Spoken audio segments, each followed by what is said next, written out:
I was standing in the driveway, fingers wrapped around a house key that had lost all meaning. The porch lights glowed softly, warm and inviting to everyone but me.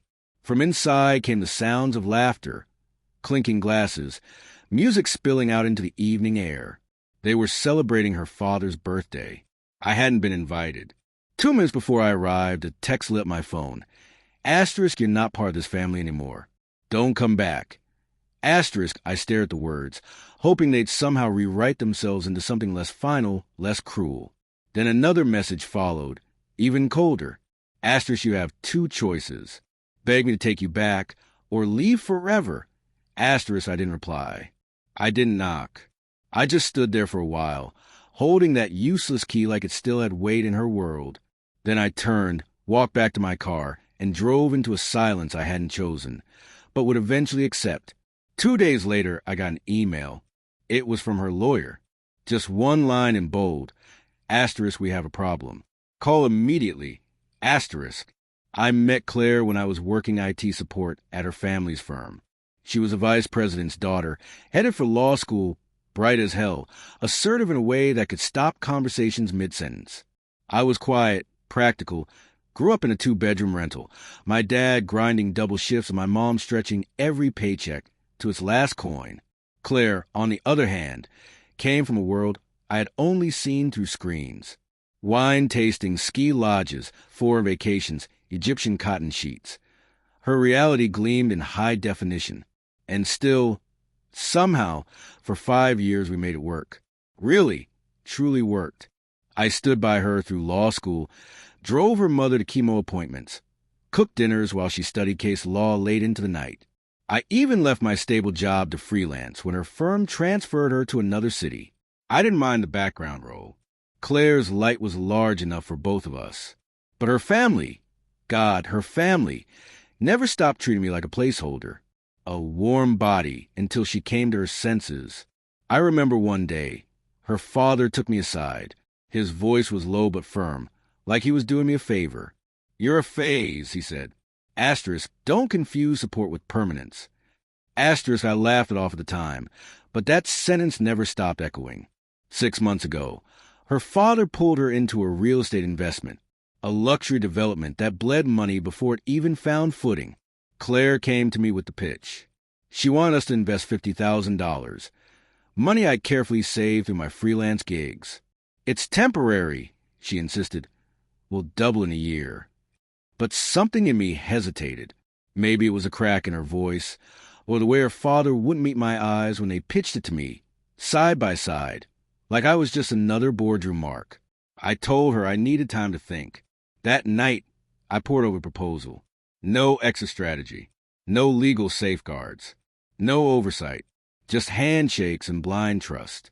It was a trap painted in optimism. I told her no. She cried, said I didn't believe in her. I told her I believed in us. And that wasn't the same thing. The next morning, the distance began. Subtle at first. She moved into the guest room, said she needed space to think. Her text turned brief, colder. Her mother stopped responding to mine. Then last week, she invited her whole family over. Didn't say a word to me. I only found out when a neighbor asked why I wasn't at the party. That night, I came home to a locked door and that message. I didn't know what she'd told them, but I didn't have to wait long. A mutual friend texted me. Asterisk, Claire says you threatened her. Said you were controlling. She's scared to be alone with you. Asterisk, I froze. Felt like the air had been pulled from my lungs. The friend said she overheard Claire talking to her mother, claiming I'd manipulated her finances, cut her off from her family, isolated her. I didn't even recognize the man she was describing. I couldn't believe what I was hearing. It wasn't a breakup. It was an erasure, a revision of history where I'd already been cast as a villain. I didn't try to fight it. I knew how these social circles worked. Wealth didn't need evidence. It had legacy. It defended itself through silence, loyalty, and curated truths. I packed a bag and stayed with my brother. 3 days later, I emailed Claire. I told her I wasn't going to fight. I wasn't going to grovel, but I would be removing my name from all shared accounts. I had never been added to the title of the property anyway, something that now looked less like a mistake and more like a strategy. I attached a full breakdown. No assets claimed, no debt split, no demands made, just clean exits. I even wished her peace. Told her I hoped her family could live with what they'd done. And I meant every word. She didn't respond. Then came the lawyer's email.